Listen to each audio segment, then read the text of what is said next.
be here a minute. Nice to see you again, Mary. Thank you, Mr. Sutherland. Miss Ware will be right here.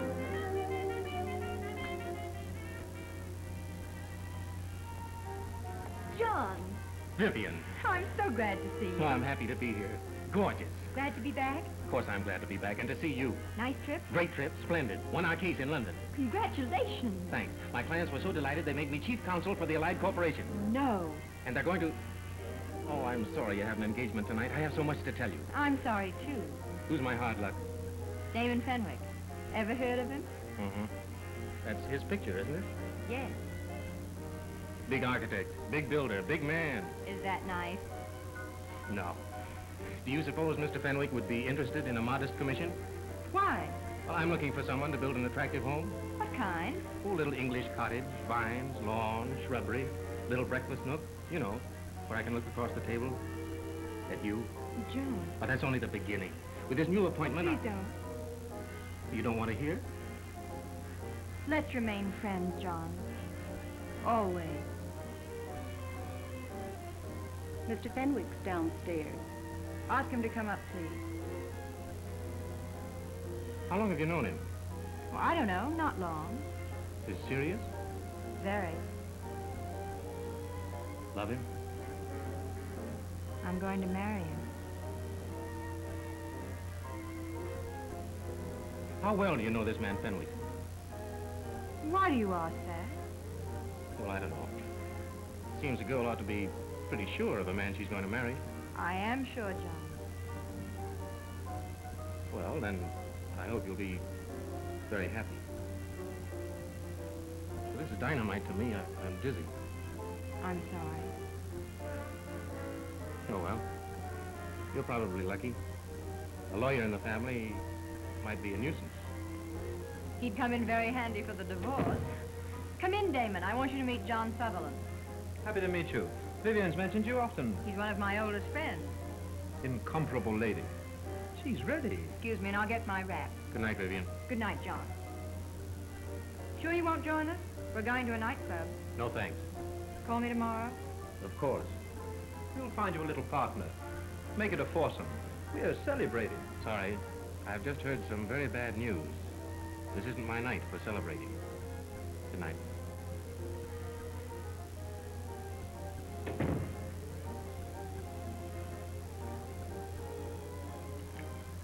Oh, Vivienne, did you tell Mr. Sutherland that we were to be married? Yes, why? Oh, I don't know. Just wondered.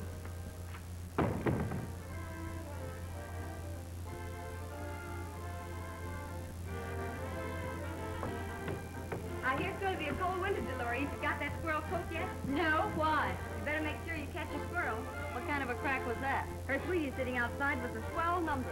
Mr. Fenwick? Yes, Mr. Fenwick. Oh, he is, isn't he?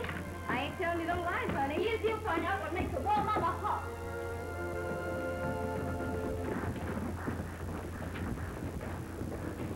Where are you going? Mr. Fenwick wants me to join him at his table. Well, it's all right, isn't it? He spends a lot of money here. Yeah, and a lot of time, too. You watch your step.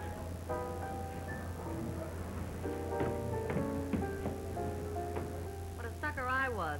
I thought that sugar daddy of mine meant he was going to take me abroad for a trip to France. Yeah, where'd you get that idea? Because he told me someday he was going to show me the place where he was wounded in the war. No, you're wrong. It was on the heel. That'll be the loveliest honeymoon that anyone ever had. I'd like to build you a villa that... Hello, Damon. How are you? How do you And you, do? Miss Ware. I met you at the garden party. Or maybe you don't remember me. How do you do? Care if I join you? Why, Thanks. I suppose this is sort of slumming for you, isn't it? No, not exactly. I wouldn't spoil your party for the world. I'm sure you would. Have you done your number yet, Miss Devine? No, I neglected you. Charlie, hope you'll like it. What do we care what happened to make all the clouds appear? Miss Devine. What's the matter, Damon? Are you high-hatting me? As long as we're back together again, what does it matter, dear? Dolores is a very old friend of mine. Please don't take her too seriously. And what if the nights were lonely, and each day seemed like a year? And don't take him seriously either. It's It's off with the brunette and on with the blonde, if you know what I mean. Perhaps I do. As long as we're back together again, what does it matter, dear? It was wrong.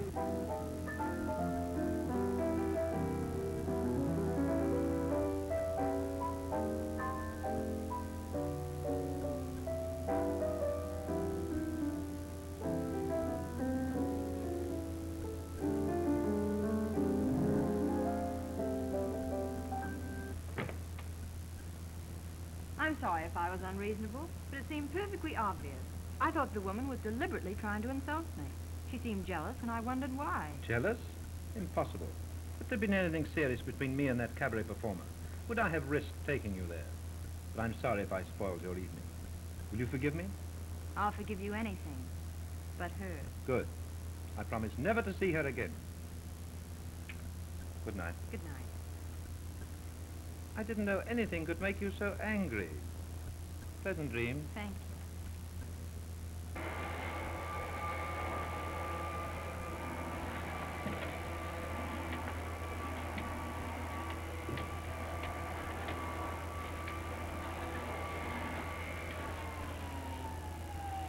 Dolores, I'm coming back to see you. Yes. I'll be over right away. Of course, dear.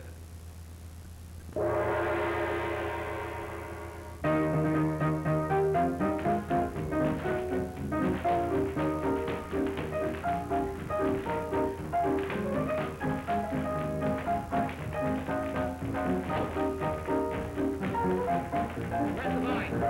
What? Where's Dolores Devine? I don't know, boss. Didn't Devine show up, Murray? Not yet. Give me a pickup, Ernie. Okay.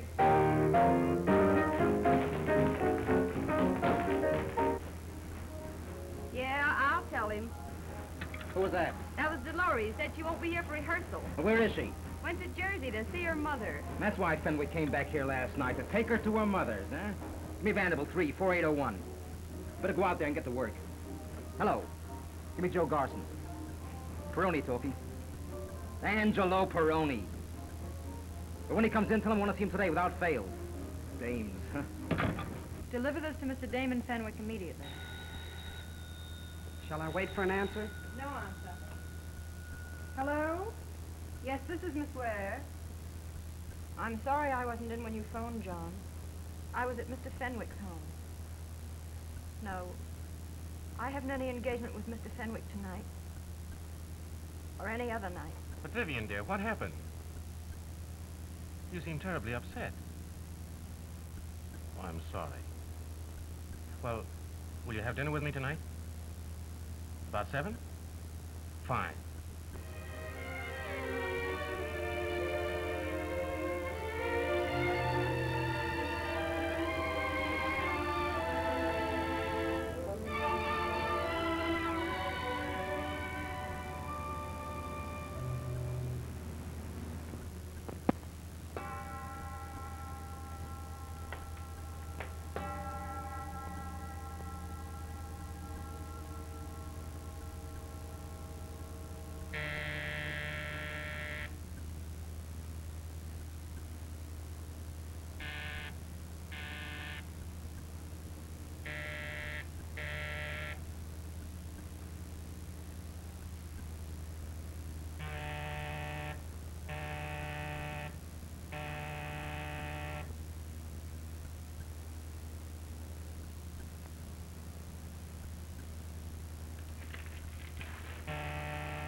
What do you want?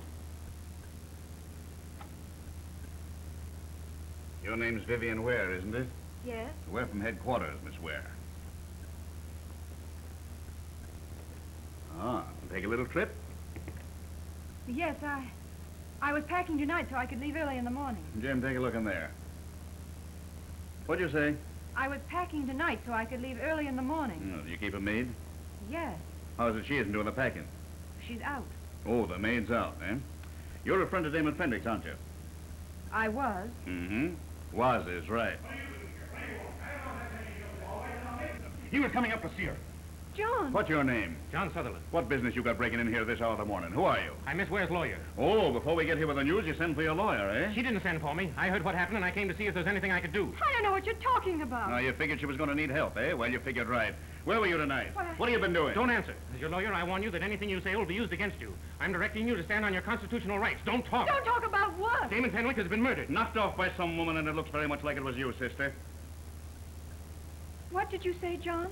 Damon Fenwick has been murdered. Now, put on your bonnet. We're all going to take a little ride.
It is my duty as the district attorney of this great commonwealth to prosecute those charged with the commission of crime, so that society, as well as the individual member thereof, shall be protected from the depredations of the criminal.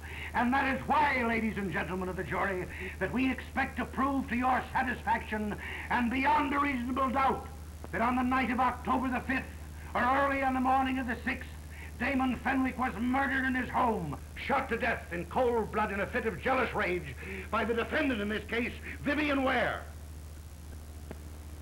And that is why, ladies and gentlemen of the jury, that in spite of the wealth and the youth and the beauty of the defendant, I am demanding the extreme penalty. Yours is a grave responsibility, requiring the faculties to think clearly, weigh impartially. Good morning, radio audience. This is Graham McNally speaking from the reporter's room adjoining the courtroom where the beautiful Vivienne Ware is on trial for her life. For the benefit of those who missed yesterday's broadcast, I will give a brief resume of the starting development which ended yesterday's session. Oh, pardon me. Before doing so, I will answer numerous phone calls asking me to describe Miss Ware. Well, Miss Ware is so lovely it's hard to believe she could be accused of murder. She's a blonde, not dizzy, but still a blonde. She's tall, or I should say, up to here on me. She's willowy. In fact, she's a grand slam in willowies. Miss Ware's eyes and her teeth and her hair. Oh, I must control myself. Gladys, will you please tell the folks just how lovely Miss Ware really is? I will now turn the microphone over to Miss Gladys Fairweather, the young and charming newspaper woman who is covering this trial from the feminine angle. Okay, Fairweather. Tell them. My dear friends of Radio Land, this is the 4th day of the trial of Vivienne Ware. Vivienne is still self-possessed, unbroken, reserved, and proud. Is hers the pride that goeth before a fall? Only time will tell. Vivienne entered the courtroom this morning dressed in a natty little brown ensemble. She had sables all around her neck. They even came down to her knees. And on her head she wore a little hat, a small hat with a veil touching the tip of her nose. She looked very smart all... Ladies and gentlemen of the jury, wherever there is a murder, there is always a motive. And I will prove to you that the motive in this crime was jealousy. I ask you to please look at the young lady seated there, Mr. Lawrence Devine. Miss Devine, do you mind standing up? I object, Your Honor. If the state intends using this young woman as an exhibit, let it put her on the stand. Merely showing a very excellent cause for jealousy, Your Honor. Objection sustained. I will call William Boggs to the stand. William Boggs.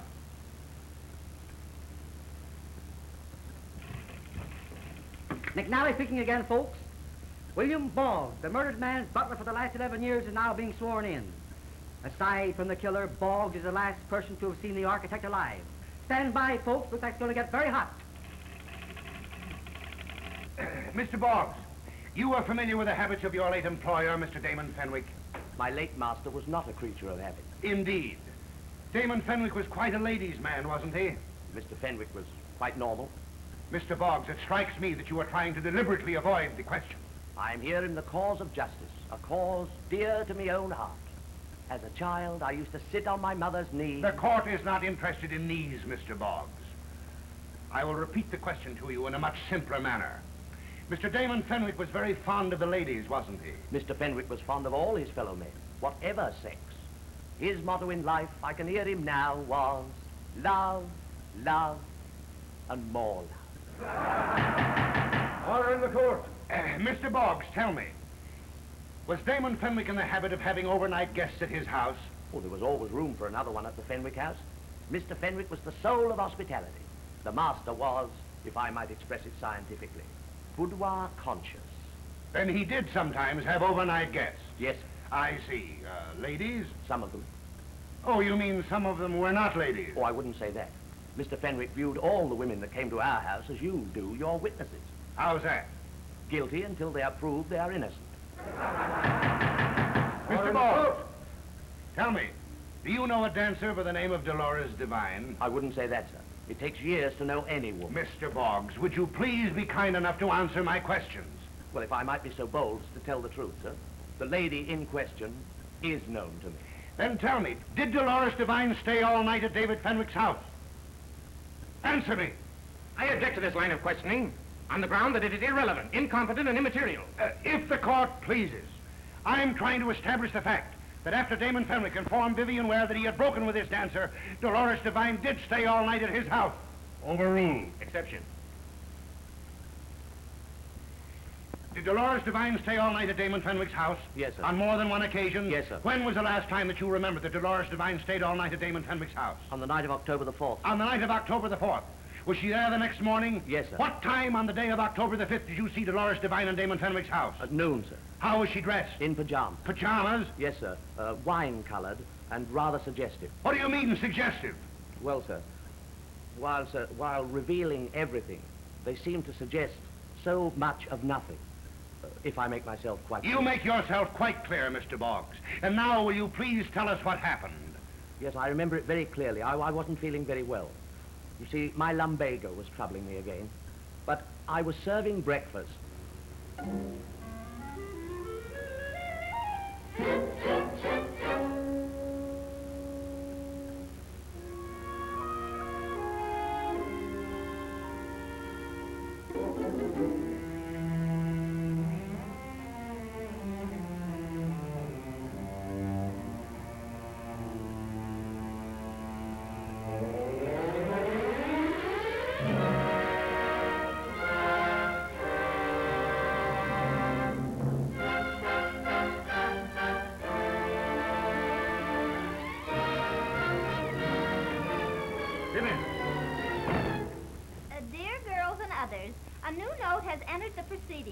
I might almost add a note of music, which falls so sweetly upon the ears of all the dear girls of Radio Land. It is...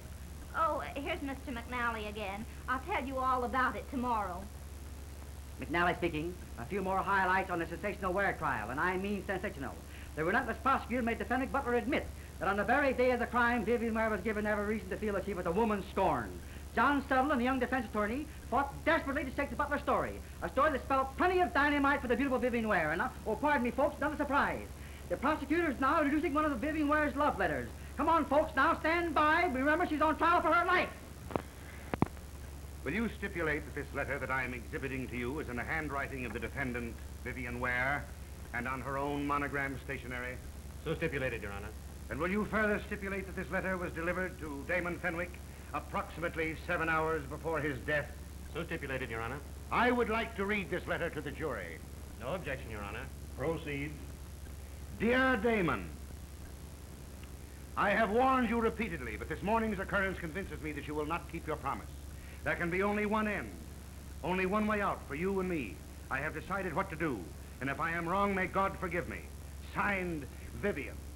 And that, ladies and gentlemen of the jury, can only be construed as the threat of a jealous woman. I object, Your Honor, to the prosecutor's inference as tending to bias and prejudice the minds of the jury against this defendant. And I assign it as misconduct on the part of the prosecutors. And I ask that Your Honor instruct the jury to disregard the statement of the prosecutor and to admonish the prosecutor. Objection sustained. The court instructs the jury to disregard the statement just made by the prosecuting attorney. I will call Mrs. Hardy to the stand. Mrs. Hardy.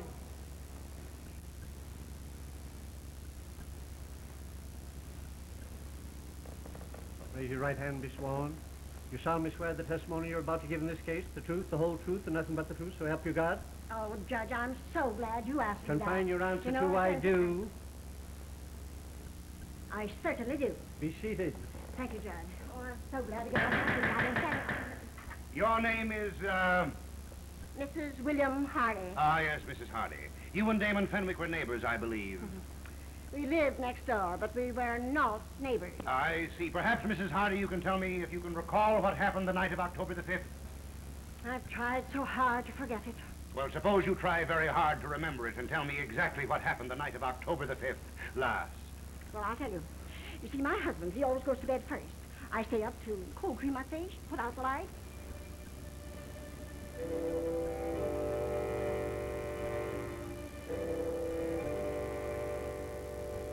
I kissed him goodnight, and just as I was turning out the light, I heard a car drive up outside the Fenwick home.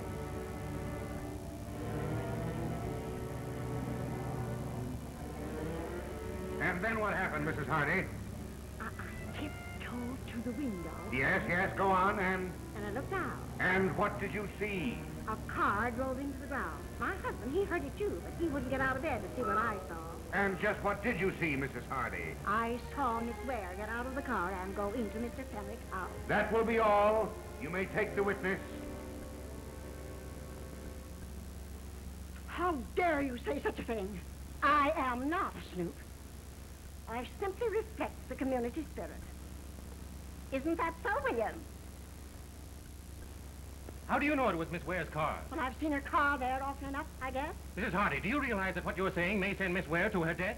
Well, I'm sorry to hurt Miss Ware or any other woman. But when I have a duty to perform, I let no trifle stand in my way. Are you willing to swear that the woman you saw was Miss Ware? Well, it looked like her. She wore a white flowing dress, a white turban, and a short white coat. But you couldn't see her features. No. That's all, Miss Hardy. And here's some more news about John Sutherland, folks. Just a minute. It must be an awful strain on John Sutherland fighting for the woman he loves. A man must always strain when there's love in the balance. Yes, but if he fails, he'll lose the one woman. If Vivienne Ware's half a woman, she'll cleave to John Sutherland, come what may. They brought the fact that John Sutherland was at one time in love with Vivienne Ware. What a voice Mr. McNally has. The power of it. It just rouses in me everything.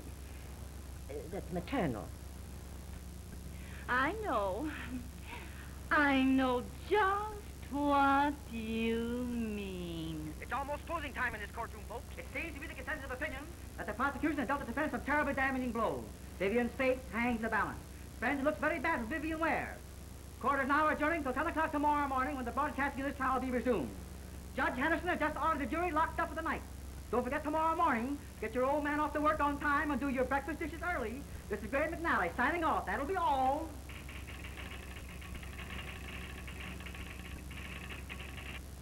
I just had to come to see you, Vivienne, dear. After broadcasting you the last few days, I felt as if we were old friends. And I brought you a little floral offering, dear. Just an old-fashioned bouquet. I'm an old-fashioned girl myself, and I fancy this is how you were one, too. Or maybe I'm wrong. Oh, I'm sure that I'm right. And I want you to call me Gladys, dear, because we must have a heart-to-heart talk, or rather, you must talk to me. I want to dig down through the upper soil and the lower stratum until we reach the real Vivienne Ware. After all, I think it's the real things that count in the ultimate solution, don't you, or do you? Oh, I'm sure you do. Now, I want you to tell me all about yourself. Where did you come from? I was born in Virginia. Oh, sure enough. Well, I'm from Virginia, too. Well, I was born in Virginia myself. Well, my father was old Colonel Fairweather. You must have heard of him. Well, he had the finest stables in all Virginia. Not livery stables, of course, but he bred horses with blue blood in their veins. Oh, I just adore horses myself, in a nice way, of course. Oh, we must take a ride, honey, if you ever get out of this dreadful place. Oh, I must be running along, dearie. Oh, you know how much this has meant to me, this little talk we've had, because you've told me everything that I wanted to know. And remember this, dearie, even though they do hang you, it's always darkest before dawn. Well, goodbye, honey. Why, Mr. Sutherland, this is indeed a pleasure. I just been visiting with our little girl. She's waiting for you now, I know. Be gentle with her, won't you?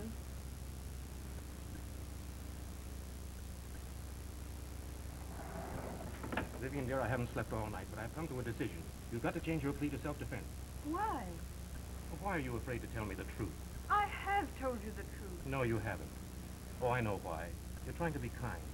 You don't want me to know the truth about you and Damon Fenwick, but it doesn't make any difference.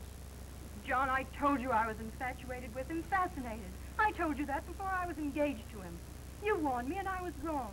But I'm telling the truth. I didn't go to his house that night. I saw you. I saw you leave the hockey match, get in your car, and I followed you to his house.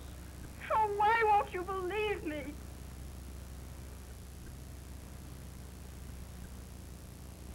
Good morning, all my dear friends out there. I have a message for you this morning. A message from Vivienne Ware in her prison cell. She told me all from the very beginning. As she entered court this morning, it was apparent that she had been weeping. She had on a gray ensemble, striking in contrast to the scarlet frock of Dolores Devine, which prompted my newspaper to call them the Gray Dove and the Scarlet Hawk. I can only say that... Oh, here's Mr. McNally again. Why don't you tell him how you're dressed and get a laugh? Good morning, everyone. Gray McNally speaking from the courtroom where the beautiful Vivienne Ware is battling for her life. They're swearing in a Swede, Alex Nordstrom, manager of the garage where Miss Ware keeps her car. The prosecution calls it the murder car. Stand by for a very exciting day. Solemnly swear the testimony you're about to give in this case will be the truth, the whole truth, and nothing but the truth, so help you God? Yes, sir. Be seated. He was just dumb enough to know something. Do you know the defendant in this case, Vivienne Ware? Sure. That's her over there. She's been very good to me. Where is your garage, Mr. Nordstrom? 155 East 75th Street. What's that? 155 East 75th Street. You mean 155 East 55th Street? Ain't that what I just told you? How long have you worked in that garage, Mr. Nordstrom? 4 years, 10 months, 2 days, and, half an hour this morning. I see. Were you working there the night of October the 5th last? I just told you I've been working there 4 years. Mr. Nordstrom, you must have patience. I got no patience. I've been no doctor. I've been garageman. I work for a customer. I see. You're a very careful man, Mr. Nordstrom. I found out I got to be careful in garage business. Did you see Miss Ware in your garage the night of October the 5th last? No, sir. Was her car there that night? No, sir. Are you testifying under oath that neither Miss Ware nor her car were in your garage the night of October the 5th last? I guess you got ear to hear what I say. When did you see Miss Ware or her car last? I saw Miss Ware in her car in my garage after midnight, October 5th, about 35 minutes. By that time, it's been October 6th. Well, why didn't you say so? You didn't ask me about October 6th. I won't let you catch me no lies. What happened after midnight? I was just washing down. Washing what down, a car? I was washing myself down, inside, beer, near beer.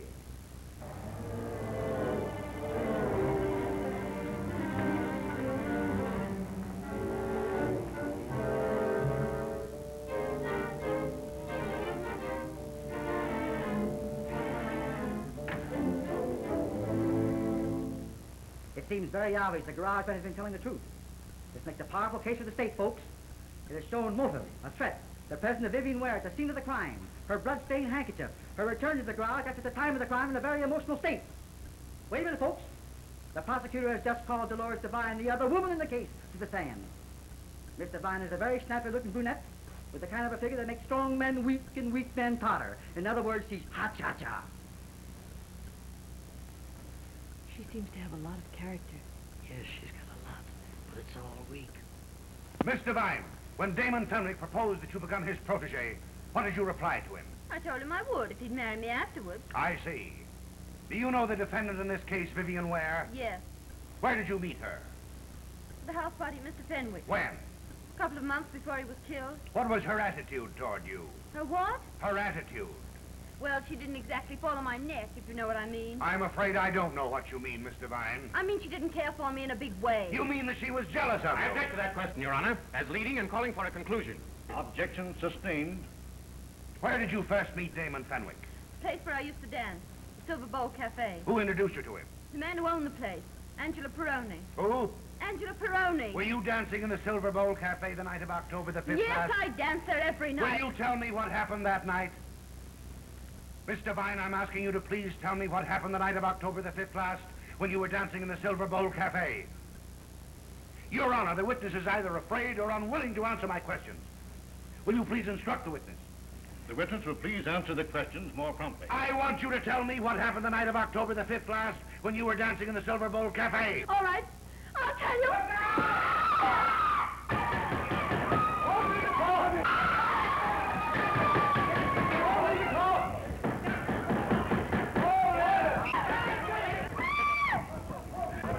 Bring him home. Come on.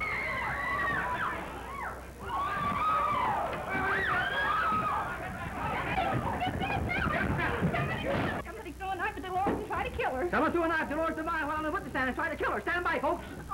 Did the man who threw that knife escape? Your Honor. Did the man who threw that knife escape? I tried to stop him, Your Honor, but he knocked me down and got away. Did anyone recognize him? I did, Your Honor. It was Angelo Peroni, owner of the Silver Bowl nightclub. That's a lie. I'm Angelo Peroni, and I haven't moved out of my seat since court opened this Find morning. the man who threw that knife. This court is adjourned until tomorrow morning. Criminal court spelling. Attempted murder, criminal court spelling. Attempted murder, criminal court spelling. Attempted murder, criminal court spelling. That is all. Description, about 30. Dark complexion, blue eyes, clean shaven, wearing gray suit and gray hat. That is all.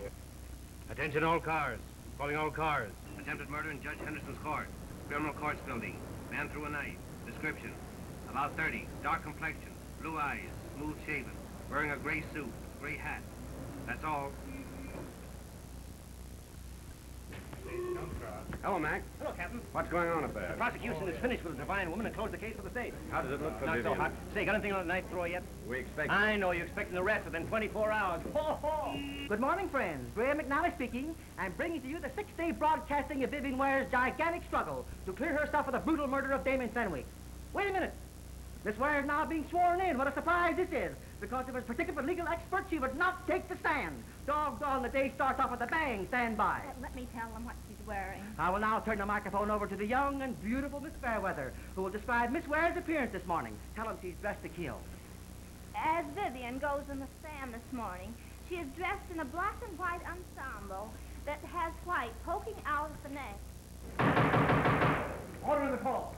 Miss Ware, what happened when you found Damon Fenwick breakfasting with Miss Devine? I was so embarrassed. I hardly know what did happen.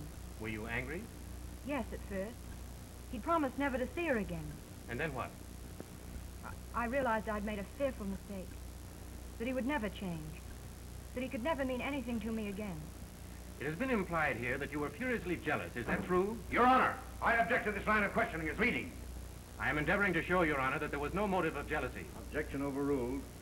Just what were your feelings, Miss Ware? I was hurt. Disappointed. Disillusioned. I believed in him. Trusted him. I decided never to see him again. You mean that you determined then to break your engagement with him? Yes. I knew we could never be happy. Now, where did you go when you left Fenwick's house? I went home and wrote him a letter.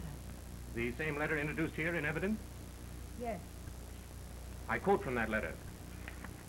When you wrote, there can only be one end. Only one way out for you and me. I have decided what to do, and if I am wrong, may God forgive me. What did you mean by that? I meant what I said when he promised never to see her again. That I would break our engagement. Then you had no idea of threatening him. No. I just wanted to forget him. Where were you on the night of October 5th? I was at the Winter Garden rink at a hockey match.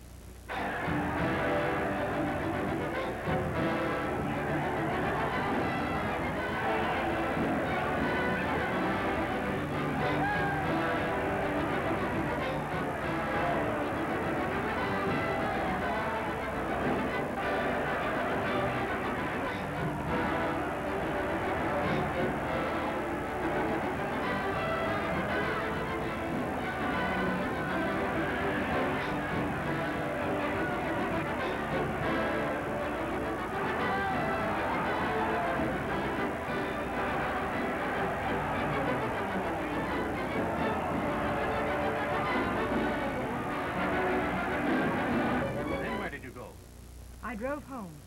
I was ill and nervous. At about midnight, I remembered the car. I went downstairs and drove it to the garage and walked home. Then I went to bed. And when did you first learn that Damon Fenwick was dead? The next morning, when the detectives woke me to question me. How do you account for this handkerchief having been found beside the body of Damon Fenwick? I must have dropped it that day I found them at breakfast. And that's the last time you saw Damon Fenwick? Yes, And you were not at his house that night? I was not. That's all. You may take the witness. Confidentially, Mr. Boggs. Didn't Miss Ware ever stay all night at Fenwick's? No, ma'am. How can you be so sure? Because she's a lady, ma'am. Oh, you men are such idiots. Don't let it pull the wool over your eyes like that. If I were you, I'd have more sense. Indeed you would, madam. Much more.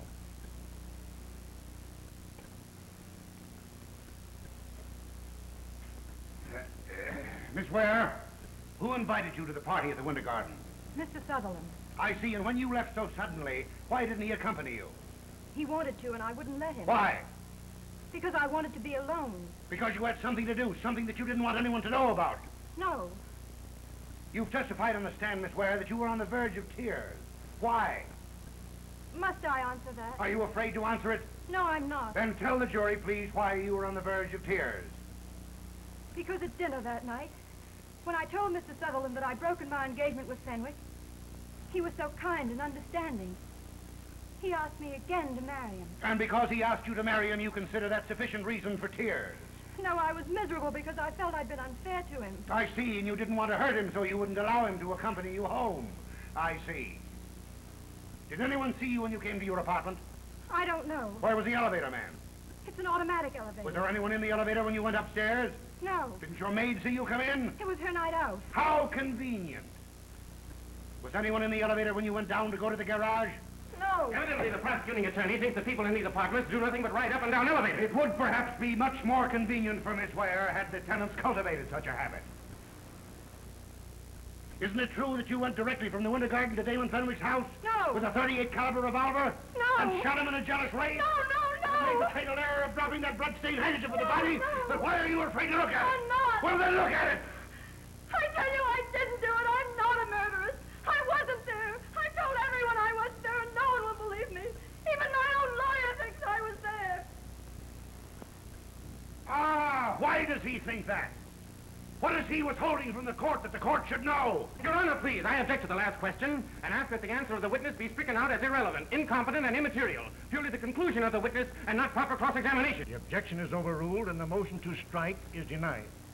The witness is ordered to answer the question. If Your Honor pleases, I would like to have the defendant excused temporarily as a witness and have Your Honor further order that the defense attorney, John Sutherland, be sworn and take the witness stand. I object to the motion of the prosecutor as outrageous and in direct violation of the constitutional rights of the defendant. Objection overruled. Exception noted. This witness is excused temporarily. Mr. Sutherland, you will take the witness stand.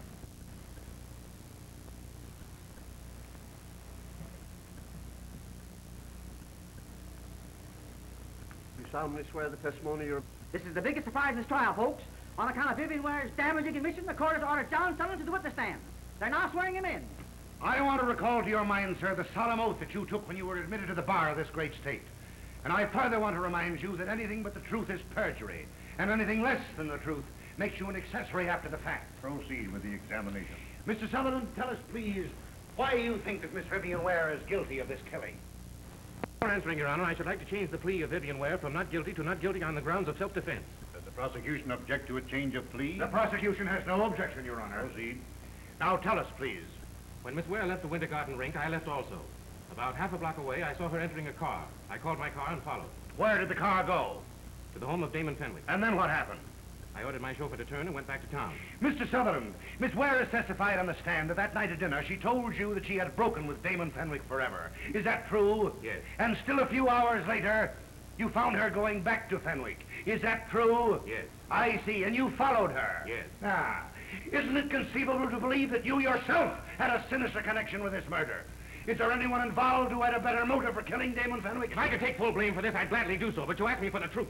As your Honor and counsel well know, I had a perfect right to refuse to answer that question, but I have nothing to conceal. That's all. Just a minute. Hold on. What is it? Have it so, will you? You get anything, Johnson? You bet I did. Take a look at that. Order in the call. If Your Honor, please, I ask for a recess until tomorrow morning. Your Honor, I object. Upon what grounds do you wish a recess? On the grounds of a newly discovered witness and vitally important evidence. Granted. Ladies and gentlemen of the jury, you are instructed to remember the admonition of the court. This court is adjourned until 10 o'clock tomorrow morning.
Those lights and don't let him pick you up, don't lousy. You finally gotta get me out of it, you understand? You gotta get me out of it. Don't let him pick you up and scram.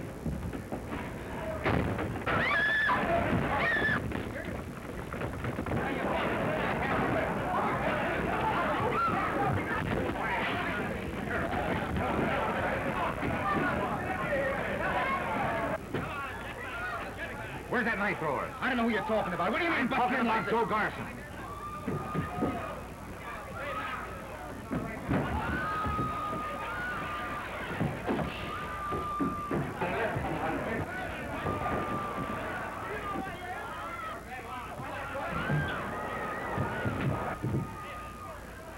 Come on, Garson, come on. Sure.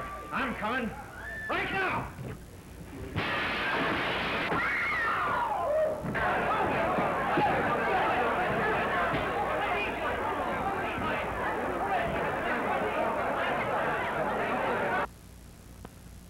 I tell you, I don't remember. Why'd you throw that knife? Why'd you throw that knife? You got me wrong. I didn't throw any knife. Come on, tell me the truth. Why'd you throw that knife? What does Dolores Devine know that you don't want her to tell? You got the wrong man. Somebody else. Why'd you throw that knife? You're Angela Peroni's cousin, aren't you? Sure. What's he got to do with this case? I don't know nothing. Why'd you throw that knife? When'd you see him last? I don't remember. Why'd you throw that knife? Why'd you throw that knife? I don't remember! Mercedes Joy, a butterfly of the night, is now on the stand bearing her soul. She was a dancer in the Silver Bowl nightclub and testifies that she was discharged, thrown out into the cruel, cruel world without a warning. Oh, she has on the most gorgeous ensemble, trimmed in fur, and a ring that would choke a horse. Oh, I mean a very large ring is on her right hand. So... Miss Joy, you say that you shared number 1 dressing room with Miss Dolores Devine? We dressed together, that's all. That dame wouldn't share nothing with nobody. I see. And you say that Miss Devine has not worked at the Silver Bowl since the night Damon Fenwick was killed? No, nor me neither. Now, Miss Joy, I want you to tell us everything you saw and heard that night at the Silver Bowl. That's a large order, mister. Well, please tell us everything you remember seeing and hearing that night. Well, you see, I was just finishing the act, the one we call the Adam and Eve number, when...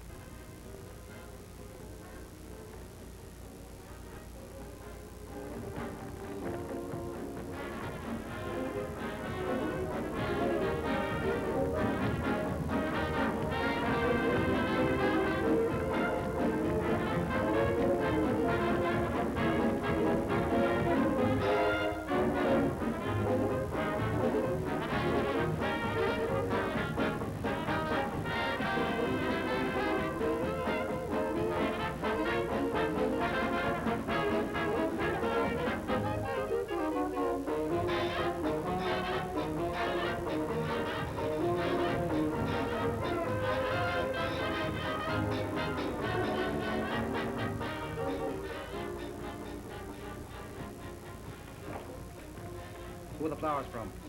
I don't know. No notes with them? No, just flowers. Let me see them.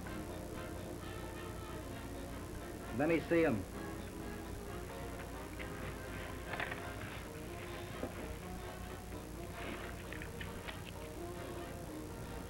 Yeah, you little liar. Where were you last night? Why was... Don't lie to me. I know where you were. You were at Fenwick's. These flowers are from Fenwick. Well, we won't send you any more.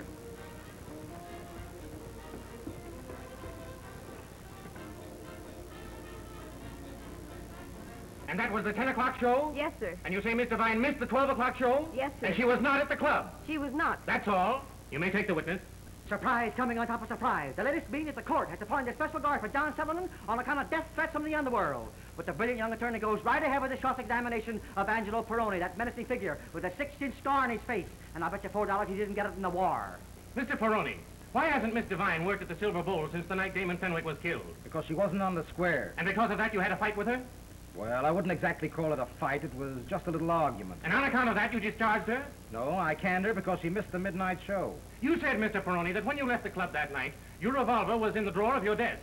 But when you returned a short time afterwards, it was missing. Yes. And Miss Devine was also absent from the club. Yes. I call your attention, ladies and gentlemen of the jury, to the fact that the gun missing from Mr. Peroni's desk was of the same caliber as the gun that sent Damon Fenwick to his death. He's trying to frame me. I never took that gun. Selwyn has told the prosecutor he could have the witness. The prosecutor replied, I don't want him. He probably wouldn't help my case any more than he helped yours. Wait a minute. Selwyn is calling Joseph Gilk, a chauffeur, to the stand. Mr. Gilk has sworn to tell the truth. He probably will. He's not reading a meter. What is your occupation, Mr. Gilk? I drive a rent car. What type of car is it?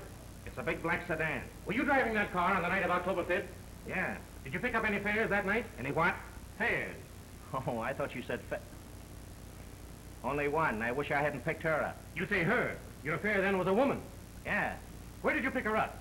Between the Winter Garden and the Silver Ball nightclub. Tell us about it, Mr. Gilk.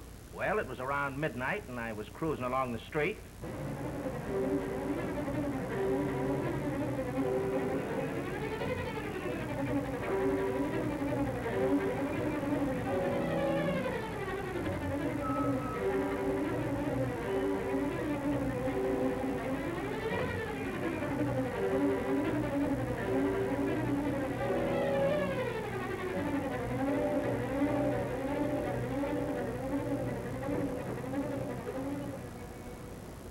Mr. Gilk?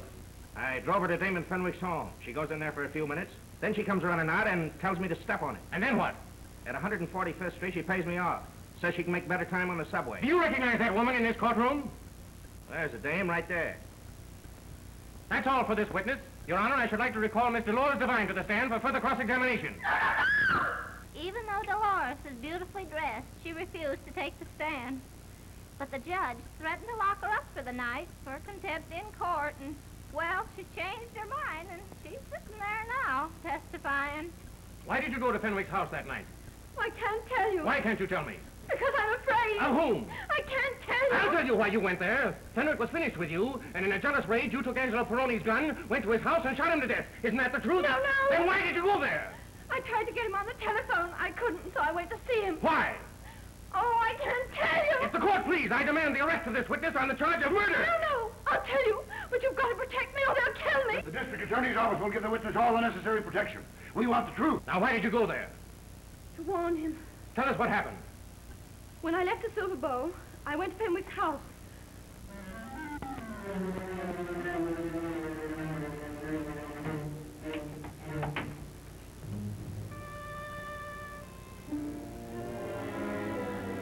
Damon!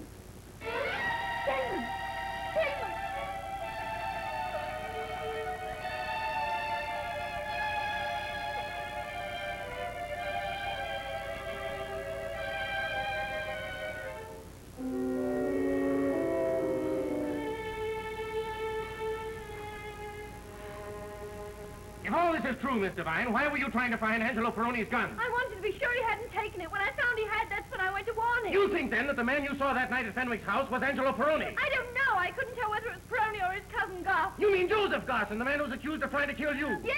If Your Honor, please. Joseph Garson, who is now in custody, has in his signed confession admitted an attempt on the life of this witness in this court. I therefore ask that Joseph Garson be ordered into the court and ordered to take the stand. So ordered. Dolores admitted she was at the scene of the crime, but screamed that she was innocent. She said when she entered the house, she saw another man leaving, and that man might be Joseph Garson. Wait a minute, folks. They're bringing him from his cell now. Stand by.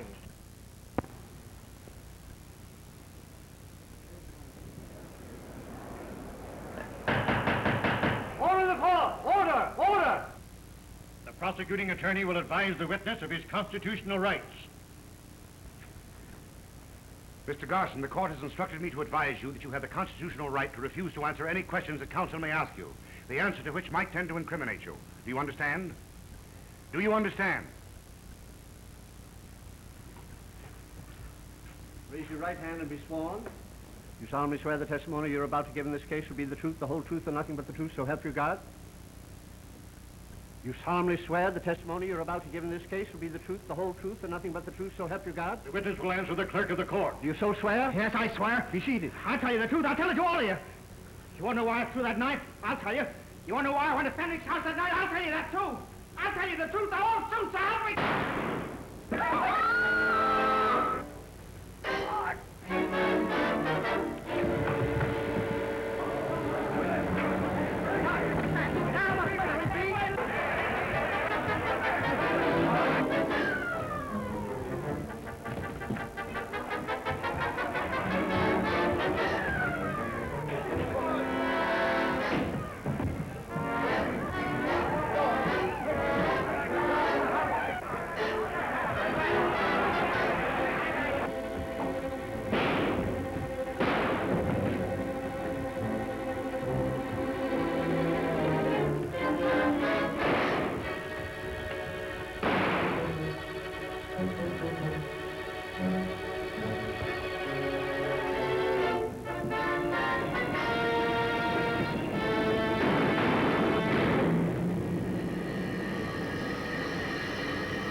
His confession, Judge.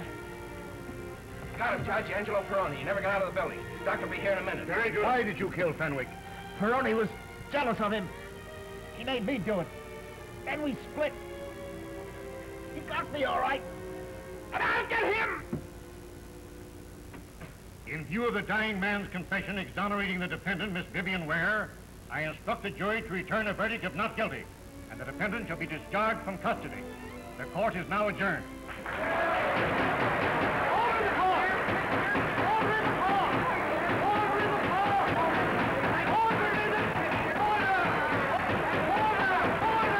Not guilty. Vivienne Ware, not guilty. Yes, sir, folks, it looks like it's all over. The crowd's going crazy down there. Down Southern has Vivienne Ware in that embrace. Yes, sir, I know it's all over.